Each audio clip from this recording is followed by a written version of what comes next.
Bonjour à toi, j'espère que tu vas bien. Aujourd'hui, je vais te parler du rôle et de l'importance d'un logo. Let's go!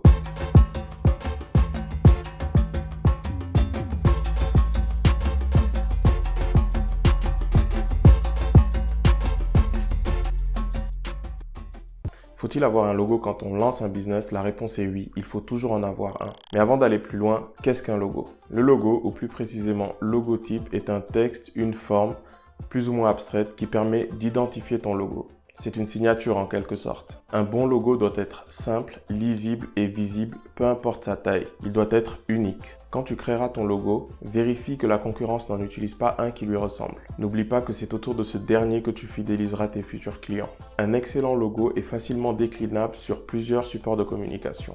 Il doit pouvoir s'adapter sur des formes et des couleurs diverses et variées. C'est pour cela qu'il faut mettre en place une charte graphique. Mais ça, j'en parlerai dans une autre vidéo.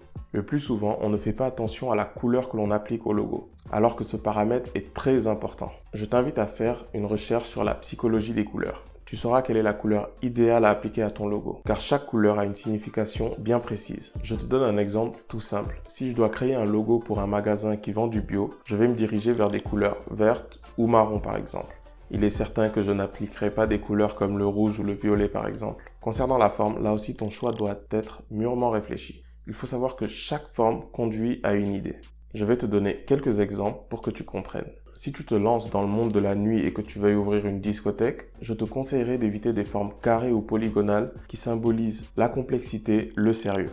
Je te dirigerai vers le cercle ou la courbe qui font référence au laisser-aller, à l'infini, à la liberté. Le carré, lui, sera plus tourné vers le monde de la finance ou de la justice, car ce sont des domaines où le sérieux est un élément primordial. Si tu veux te lancer dans le monde du sport et créer un club de vélo par exemple, je te conseillerais d'utiliser des formes ou des textes obliques, car l'oblique symbolise le dynamisme. Je peux te donner tellement d'exemples de ce genre, mais là aussi n'hésite pas à dire en commentaire si tu veux que je puisse t'aider sur la symbolique des formes. Pour conclure, je te recommande fortement de créer un logo unique quand tu lances ton business. Avec ce dernier, tu te démarqueras de tes concurrents.